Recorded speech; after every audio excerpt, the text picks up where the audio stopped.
Hello, my name is Kaylee Isaacs. I'm the producer of the Mindful Education Summit, brought to you by the Awake Network in partnership with Mindful. And in this session, we're going to be exploring themes of focus, attention, and presence with Dr. Dan Siegel. Dr. Siegel is an award-winning educator and clinical professor of psychiatry at UCLA.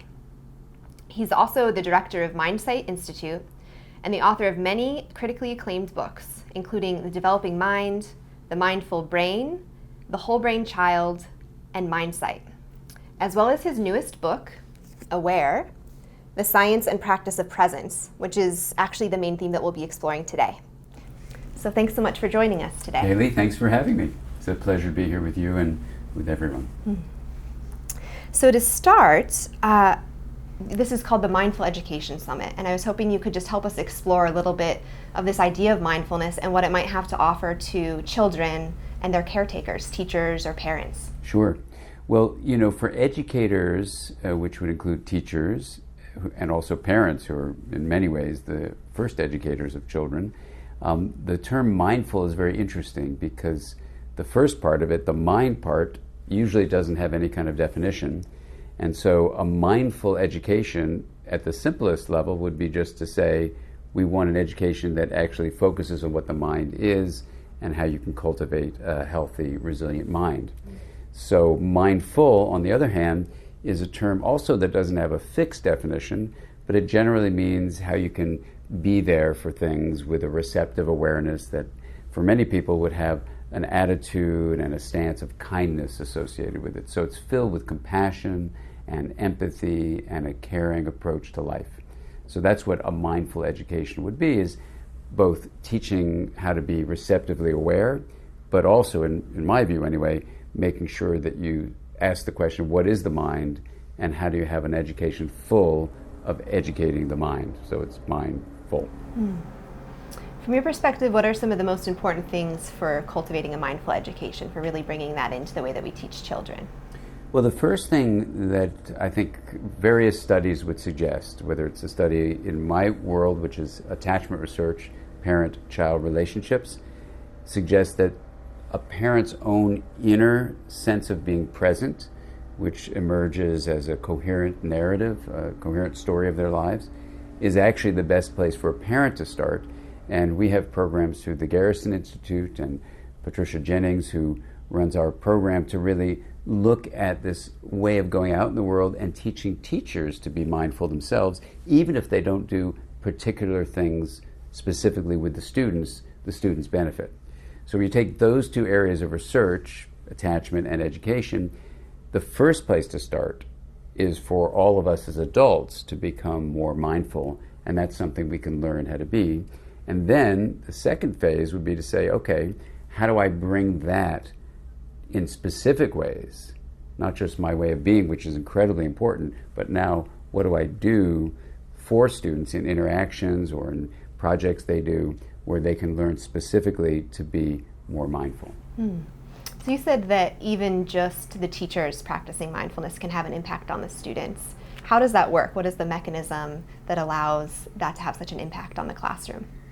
Well, we're really interested in the question of what the mechanism is, so the results are very clear. If you teach a teacher to be more emotionally resilient, to have more presence in his or her life, and to come into a classroom where they're able to be basically receptive to a child and see the differentiated needs of the children through this more resilient, open, receptive way of being, children thrive.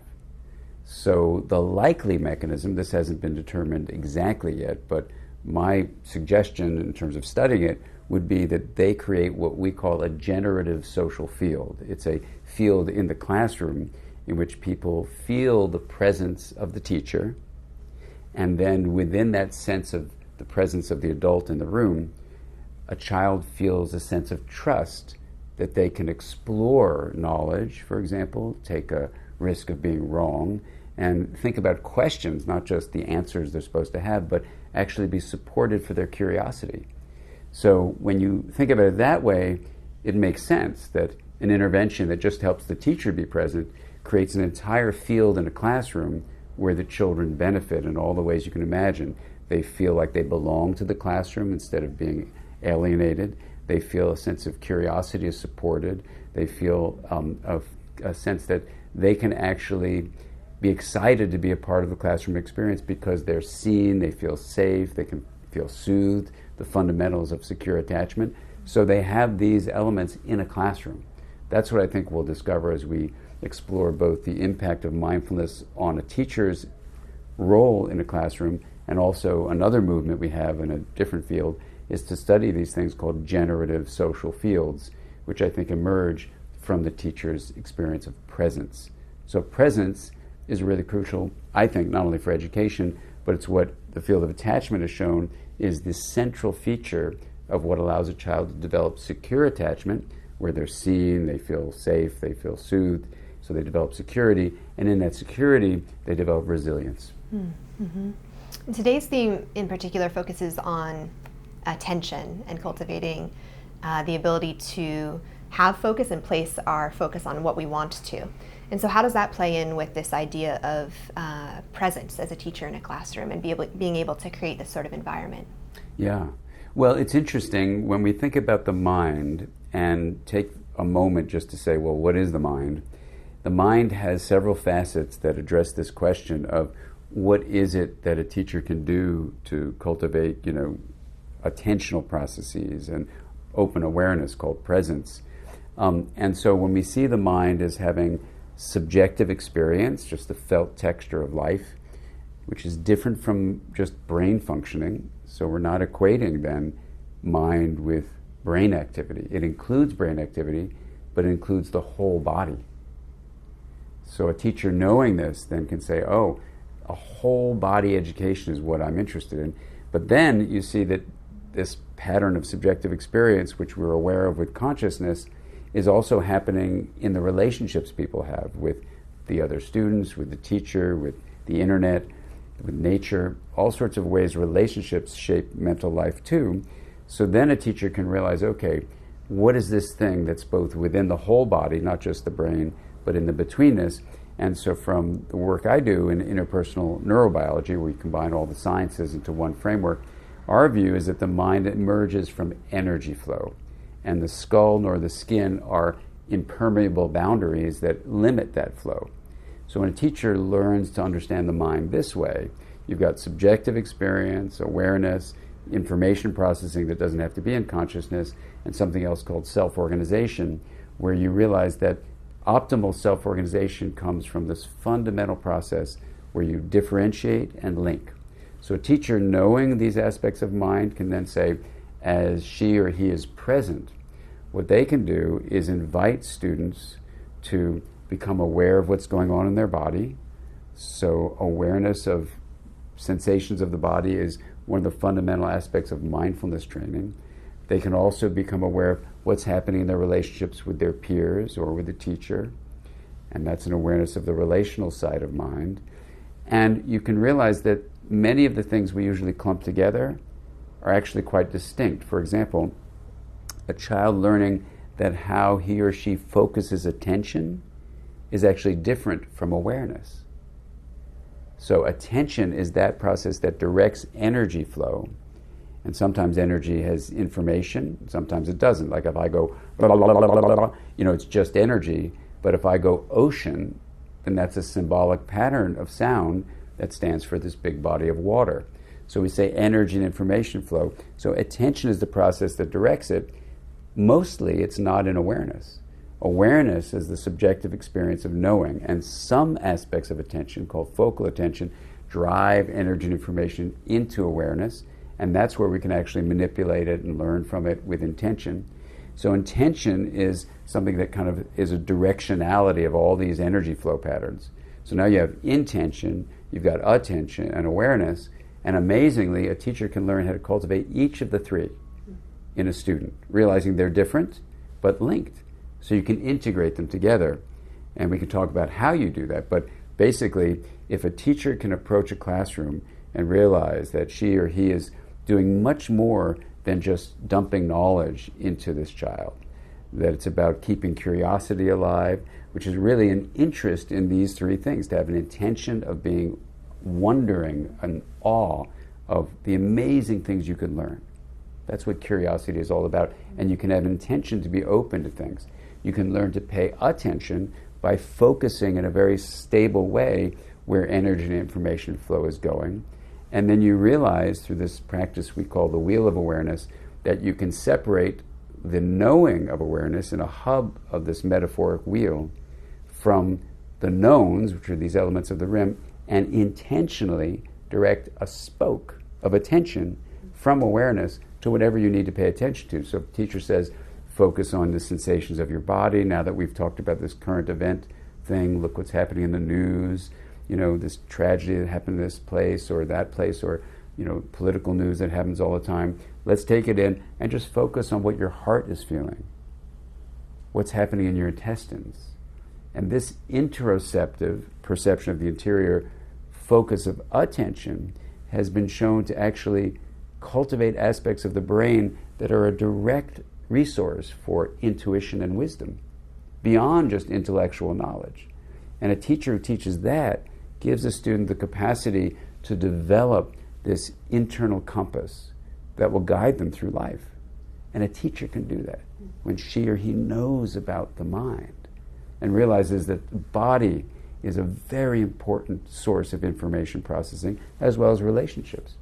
So these are ways where when you take the wheel of awareness, you get the whole spectrum of things on a rim that students who learn the wheel of awareness in a classroom, we have a lot of schools now using it, can see I can sit in the hub of awareness, direct a spoke of attention with intention to wherever the teacher is asking me to guide it to. My body, facts, the internet, a book, the drawing I'm doing, an essay, listening to what a colleague is saying right now, a peer. And all these ways you learn to actually control what you're doing. And basically regulating energy flow is what the mind is all about. And a teacher can learn how to teach that to not only himself or herself, but to teach it to the students directly. And then it's truly a mindful classroom. We use the word Mindsight because you're training the ability to see, the sight part, the mind, and mindfulness is one part of that. But learning to have this more mind-based practice, to train the mind, to cultivate attention, open awareness, and to actually develop kind intention. These are 3 pillars of mind training that research has shown create well-being in our lives. Mm-hmm. Could you speak a little bit more about the Wheel of Awareness? I know that it's a huge body of work for you, and it's the major subject of your newest book. Could you describe it just a little bit more in detail so we can understand as an audience how we might work with something like that? Yeah. Well, what's so exciting about the Wheel of Awareness is it comes from scientific reasoning. Totally. So the 2 scientific concepts are integration is the basis of well-being, and consciousness is needed for intentional growth and change. So when you put those 2 together and say, integration's for health, consciousness for change, what if you integrated consciousness?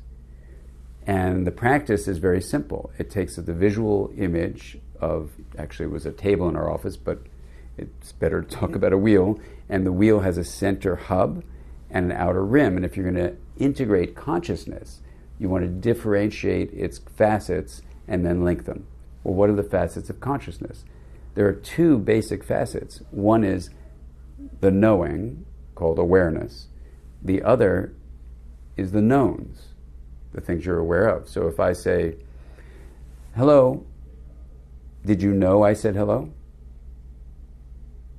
Yes. So you have 2 things there. You have the knowing, that's being aware, and you have the hello. Now, most people don't think about it this way, but when you do, huge things happen. So you teach students how to put the knowing of being aware in the hub of this visual image, this drawing for a young kid, or it's a practice for older people, and you put the knowns, like the sound hello, or if you were reading hello, or there are all sorts of things. So the rim would have 4 segments. The first segment of the first 5 senses, you hear, see, smell, taste, and touch. You move this metaphoric spoke over to the second segment, that's the interior of the body, what you feel in the muscles and bones, in your intestines, your respiratory system, your heart. You move the spoke over to the third segment. That's mental activities like feelings, thoughts, and images, memories, hopes, dreams, longings, desires, all those mental activities there in the third segment. And then you move the spoke over again to the sense of relationship, your sense of connection to your fellow pupils, to your student, to your parents, to your siblings, to your neighborhood, to the city you live in, to this larger state, to the larger country, to all humanity, and then even to a sense of all living beings. So it's a relational sense of our interconnection. And that's the simple model of the wheel. And amazingly, kids learn this as a drawing. And I can give you an example of Billy, who was 5 years old. He was in one school, and he was kicked out of that school because he beat a kid up on the yard. He was transferred to another school where Ms. Smith is the kindergarten teacher. And she wrote me an email when this happened. She taught everyone the wheel of awareness, and Billy, like everybody else, learned it. The next day, Billy came to her during recess and said, Miss Smith, you've got to give me a break. Joey took my blocks, and I'm about to hit him. I'm lost on my rim. I got to get back to my hub. And she gave him a break. He did just this visualization of the wheel, and it centered him in the place where there's a pause between impulse and action. That's what awareness gives you. And then he could choose other options from the hub. And when you allow the hub to be there, when presence is there, integration naturally arises. So a kind, compassionate way of being is actually natural for all of us. And so what you want to do is access the hub and not just be lost on the rim, just like Billy said. And amazingly, kids as young as 5 in classrooms are finding this useful. Adolescents find it useful more as a reflective practice, and adults find it profoundly transformative. So it's been exciting to see that just taking a practice where you integrate consciousness can bring so much strength to people's lives. Mm-hmm.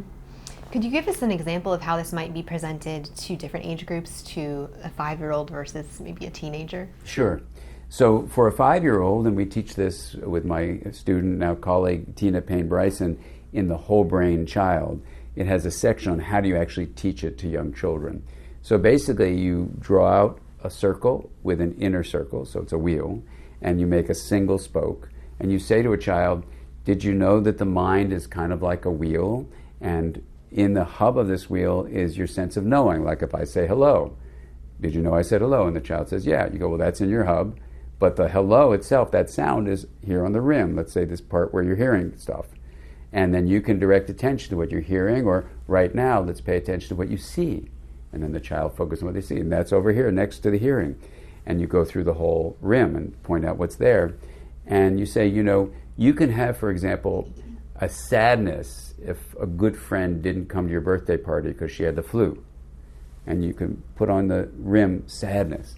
But at the same time, you're also mad at your friend because she didn't come. So you can put anger. Well, at the same time, you're also filled with love because you love your friend. You put love. And at the same time, you can be aware from the hub that you have sadness, you have anger, and you have love. You have all those feelings. But if you get lost on the rim, you usually get filled with just one of those feelings. So now you're just angry at your friend, even though she had the flu. And you're just filled with the anger. So learning to draw this out for a kid, it's just a drawing, and say, what are the many feelings I have, actually allows the hub to become more a part of their life. So that's for a young kid. For, adolescents, they can do that too. And even for adults, that's useful. But you can also do a reflective practice where you actually invite people to go inward, centering themselves, sometimes with the breath, letting the breath go, and then imagining being in the hub of the wheel, and then going systematically, imagining in your mind's eye, moving that spoke of attention around and around the first segment of the rim for the outer senses, to the inside of the body, to mental activities, and then over to a relational sense. And then in an advanced stage, we even bend the spoke around or leave the spoke in the hub so people experience what the pure hub in hub experience is like, awareness of awareness. And it's mind-blowing because in many ways, when you access the hub more readily, your life develops emotional and social intelligence. You develop mindful awareness. You basically cultivate presence because presence comes from the hub. And this very simple practice, whether it's a drawing or a reflective practice called meditation, just training the mind, when you access the hub, presence is more a part of your life. It's amazing. It seems so powerful, just the simplicity of being able to see the difference between the spoke and the hub and know that you can have both at the same time. It's amazing. I mean, I did it just with my patients, just out of curiosity to see if integration is health and consciousness is change.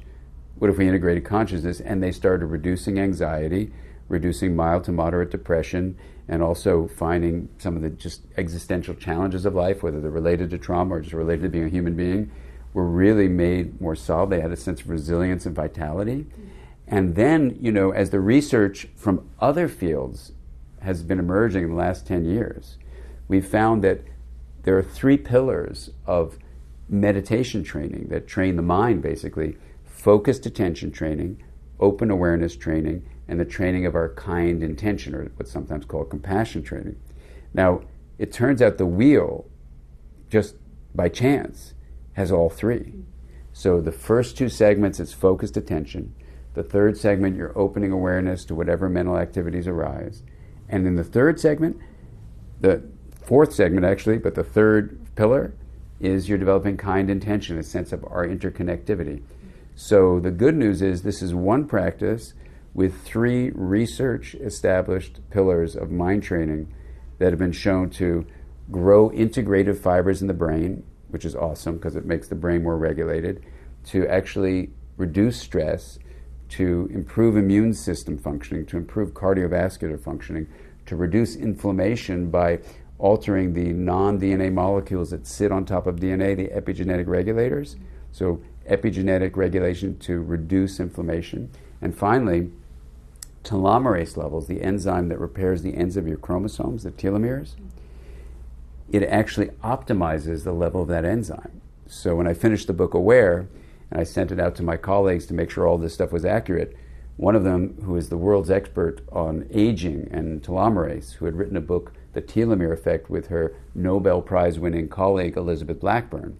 Alyssa Epple is that person. She called me, or she emailed me and said, Dan, have you sent your book to your printer yet? It's a great book, but you've left something out. And I go, oh my God, what did I leave out? Because it's going to the printer like in 2 days.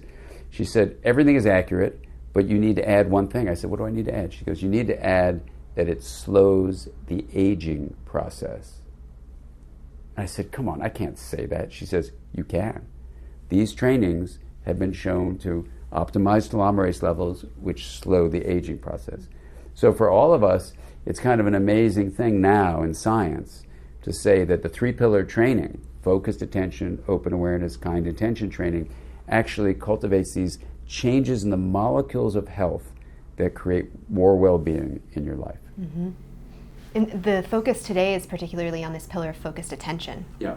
And yesterday's theme was really focusing on calm and emotional regulation. Could you help us explore the connection between these 2 themes? How does focus and attention play in with a sense of emotional stability and relaxation?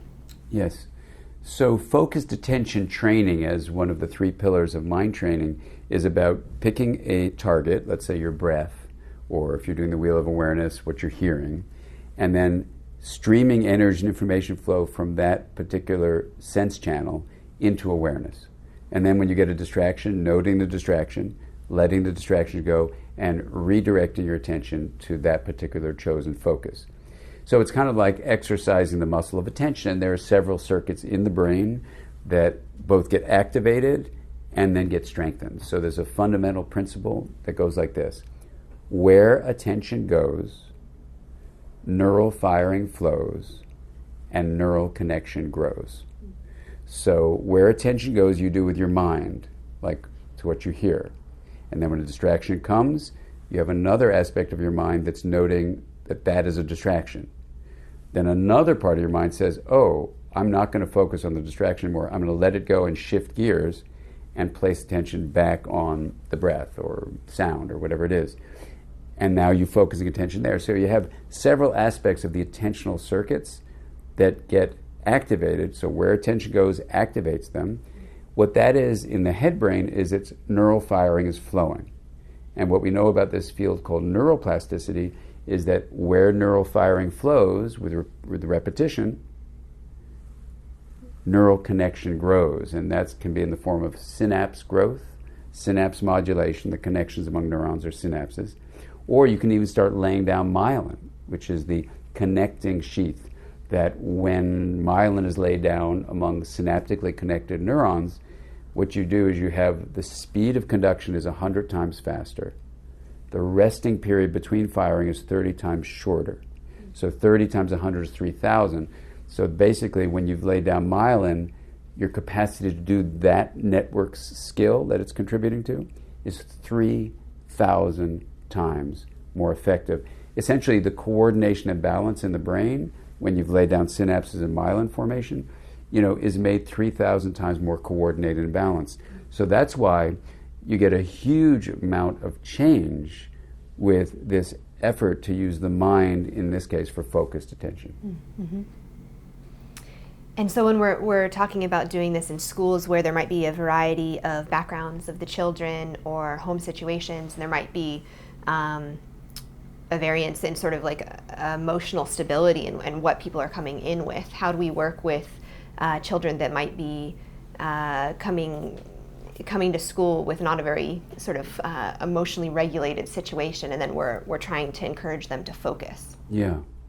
Well, on the outside, any of us can look very similar to each other, but you can have mental capacities that are quite different, even though the outside looks like any particular person. So for a teacher, the important first step is to realize everyone comes from different backgrounds, whether that's the attachment experiences they've had, traumas they may have had, overwhelming experiences in the neighborhood with violence going on, or genetic issues. There's temperament. There's lots of variations in how we come to be who we are in a given moment. The good news is, and teachers should realize this, that neuroplasticity is possible. So in the classroom environment, it's possible to set the stage for learning across a wide array of backgrounds that children have. Now, one way to begin that process is to realize that the task of a teacher for a truly mindful or Mindsight-based curriculum is to actually say, let me first teach the students to stabilize a kind of lens through which they sense energy and information flow. And that lens has a couple of tripod legs, if you will. One is openness to what is. So you want to give permission for students to say, I'm going to be aware now of whatever sounds, and I'm open to the idea I might get distracted. Instead of beating myself up, I say, oh, that's what the mind does, but I'm going to learn like a muscle. When I tighten the muscle, it strengthens. I relax it, I tighten it again. So when you focus attention on sound, great. A distraction happens by itself. That's relaxing the muscle. Okay, no big deal. Refocus on sounds. And when you do that, you're basically teaching a kid to be open to what happens rather than beating themselves up for getting a distraction. So that's the openness. Number two is objectivity, the second leg of the tripod, where you're teaching a kid with the wheel of awareness drawing, something. You may have sounds or ideas or concepts or things that distract you. Those are just objects on the rim. They aren't who you are. So I'm going to teach you how to be more objective about the contents of your mind. Because a lot of us just get lost on the rim, and we think that's just our whole identity. So you teach that, that's objectivity, the second leg. The third leg, and this is maybe the most important one in many ways, that builds on the other two, is observation. You're teaching a child to have a center, the hub, from which they actually are aware of things. So when the hub and rim are overlapping, a child doesn't have a sense that I have the capacity to redirect attention, or I'm just consumed by my impulse to hit in Billy's case.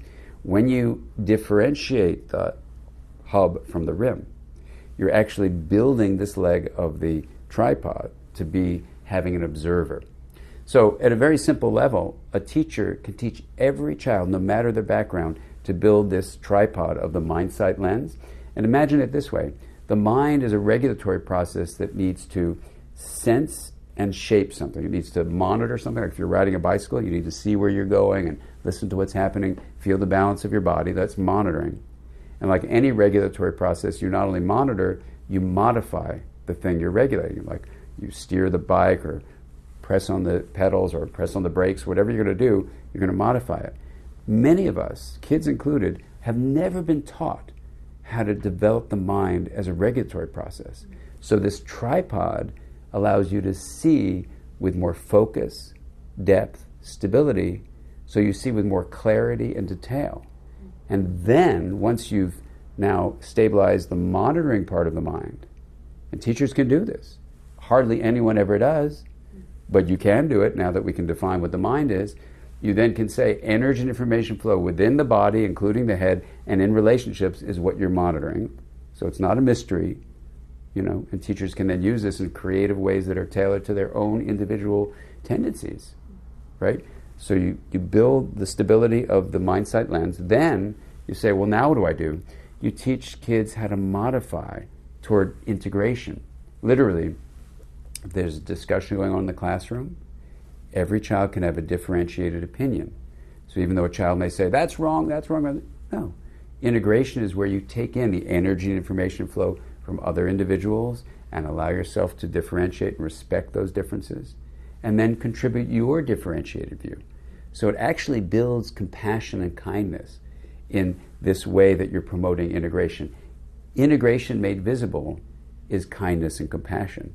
So what you're doing in this looking deeply at the mind as a regulatory process, building a stable way of monitoring and modifying towards integration, is you're actually weaving in the 3 research-proven components of mindfulness training, right? Focused attention, open awareness, and kind intention naturally are built into this way of seeing very clearly. And every teacher can teach any student of any background these skills. And it's the basis of enabling kids to have not just reading, writing, arithmetic, which of course are very important, but a new 3 R's, which are reflection, the ability to reflect on energy and information flow within the body and in relationships, right? Relationships, honoring the importance of the integrated nature of relationships, so people can be different in all sorts of ways, racially and gender terms and opinions, all sorts of things. We honor and thrive on differences and then link with compassionate, respectful communication. So that's relationships. And then the 3rd R is resilience. So reflection, relationships, and resilience, teachers can build into a Mindsight/mindfulness curriculum that allows them to, yes, change the brain of the child, but it's much more than just the brain. The brain will become more integrated. That's what the research implies. But the whole child will become integrated within their body and in their relationships with other people and with nature. So in schools where I work, like we've just graduated our first 8th grade class at the Blue School, this was from the beginning what our philosophy was going to be, how to make a Mindsight-based school, and to see these kids now as 8th graders, when they start as preschoolers, and see them having had a curriculum filled with this Mindsight education was absolutely beautiful to watch. And in their graduating projects, it was all about environmental justice. And when you listen to the way they spoke about their being of service to the world, in this case it was about New York City and what they could do, it was absolutely exquisite to see. They didn't say, oh, I'm going to do these things because this will be good on my resume. It was, this is who we are. We're here on the planet to be of service to the well-being of others. And that's something we need on Earth.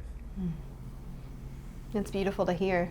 It sounds very clear from what you're describing that it definitely includes an aspect of curriculum of really helping children to understand their own minds and the different aspects of that and differentiate. Yeah. But there's also this sort of environmental aspect that you're describing that's really about modeling how to do this in the classroom that seems just as important. Just as, if not more. Mm-hmm. We haven't done the controlled study to say, what if a teacher's like not into this and just blah, blah, blah, blah, blah. It probably wouldn't work. But that's just, an intuitive guess. We haven't done those studies. So the issue is it's a win-win thing all around. I mean, when you teach teachers to stabilize their Mindsight lens with openness, objectivity, and observation, and move what their experience is toward integration, they develop the reflective capacity, the relational connections, and the resilience that actually, when you look at it through that lens, and look at the research, actually reduces burnout, maintains empathy, and a sense of vitality. And this isn't only with teachers, it's true with physicians also. You know, you reduce burnout and increase empathy and a caring stance that people in our professions, whether it's education or clinical work, we start there, but there's such a high degree of burnout. In physicians, for example, when they're not given this kind of training, 56% of postgraduate trainees in the educational system of medicine are either severely anxious, severely depressed, or suicidal. All signs of burnout. And that's over half of the students, talk about education, in higher medical education. So we have this increasing level of anxiety, depression, and suicide in our youth. And I don't think it's by accident. I think we have ignored the mind, and it is time to take care of the mind of children, not just their ability to respond to questions on a test. Mm-hmm. So for teachers that are wanting to get started with this, you've mentioned that there are these in-depth trainings, which would obviously be a great resource. Are there smaller steps that someone might be able to take to get started now, or just from their own home to start exploring some of these topics? Sure. I mean, if you wanted a small step in the aware approach, you have a step-by-step way of learning the wheel of awareness for yourself. You can go to my website and you do the practice, and you can read the steps of it, and you even get to this incredible moment if you do the Aware book, where it's not only for your own inner journey professionally, but it's for your inner journey for your whole life, including your personal life. So we get to this place in the book where you've done the practice yourself. It's very accessible. People find they can do it very readily. It's a science-based reflective practice, an integration of consciousness meditation that you can learn. We review all the science of how it improves your physiology and health and all that stuff. And then we review what the brain science shows is likely happening in your brain. But then we take it the next step and say, if your mind is emerging from energy flow, there's actually this very accessible way of understanding how to view what energy flow really is. And we take you, and I can show you on this kind of fun slide, we take you to this this graph, which slowly, with my daughter's drawings, you read about it, so seeing it all at once may feel overwhelming. But the bottom line is, there's a way of understanding the origin of thought, emotion, and memory, for example, as emerging from energy flow. And you come to realize in the practice that those are rim points. These, basically this view of energy is seen from physicists' point of view as the movement from possibility to actuality. And if you graph that out, it's on what's called a probability distribution curve, so that all possibilities rest at the lowest part of the curve. Like if I were going to say one of a million words, you don't know what it is, right? So it's near zero. But once I say ocean, it becomes a peak, like a thought, right? And you can just graph this out, and we do this very slowly in the book. But for our purposes here, it looks like what may happen is that the rim are all these peaks and these plateaus which limit us, certain fixed beliefs, for example, or maybe not even fixed, just certain skill sets like going swimming or playing golf or reading a book. You have to have a certain set of skills that arise from that plateau. But it looks like, after doing this with 10,000 people and systematically recording the people who shared their experience, it looks like the hub of the wheel, awareness itself, is when energy is moved from these peaks and plateaus down into what you can call a plane of possibility. And when you realize that, then as a teacher, what is so useful about that, and even just a person on the planet, is it not only for whatever reason gives you the experience of being aware, that subjective quality of knowing, but it's also the pause between these impulses. So Billy, yes, he said, I have to get back to the hub. What that means, he had to get to the plane of possibility. So not only does it put a pause between impulse and action, which is very useful, but this plane of possibility is the location of other choices. So whether you're just, making a painting or writing a piece of music or writing a book, when you drop into the plane of possibility, all the other combinations are there. For Billy, he could say, I need to get to my hub. From a mechanism point of view, he needed to get to his plane of possibility where the other options rest. This is where presence comes from, I think. And from presence, integration naturally arises, which is kindness and compassion. So a teacher that teaches Billy to get to his hub is really teaching Billy to access the plane of possibility, which is available to everyone, no matter what their background is. And if we could have teachers learn this themselves in the Aware book, you go through it step by step, then in a classroom, they're going to see beneath all the hubbub of peaks and plateaus that their teachers confront, that their students confront them with as teachers, and they're going to be able to say, I know inside myself, in that student is a plane of possibility. I just need to learn the skills of bringing them down into that place, which everyone can learn. It's fantastic. It's so exciting. I can't wait to see how it goes. And we're having a number of schools take on the Wheel of Awareness. And now that this book is out, every teacher can learn, okay, this is basically where creativity comes from, it's where resilience comes from, it's where connection comes from. Because the plane is not only the source of all these options, my plane and your plane and all of our planes are basically infinity. So it's where we really find each other. So in terms of really honoring the interconnection of all beings, this is likely where it comes from. Yeah, these are very deep and sometimes seemingly abstract ideas that it's so helpful to have a model and different ways to look at that feel a little bit more structured. Yeah, well, that's what people have said. I've just come from a series of workshops with a lot of educators and others, and that's exactly what they said, that the thing that's so simple and so accessible is a visual image, both the Wheel of Awareness as a metaphor and a map, but then you put the metaphor and map aside and say, what's the actual mechanism? And then you have this 3P graph of peaks, plateaus, and plane, and suddenly the discussion becomes really accessible to saying, what do I need to do with this particular student who's stuck in this particular plateau?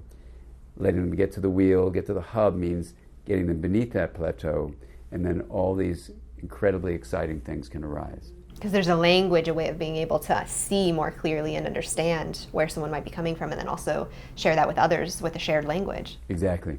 Exactly. It is so exciting. I have to hold myself down in my chair. Because if people start realizing this, and I'm working with some brain scientists to actually study how you might see neural correlates of the plane of possibility, so we're working on that. But for the meantime, it fits with the scientific data beautifully, and I think it fits with a teacher's experience in the classroom. So it's going to be very exciting to see how do you take this frame and then apply it in what a teacher does. Well, thank you so much for your time today and being a part of this summit. It was such a pleasure speaking with you. Oh, my pleasure. Thank you.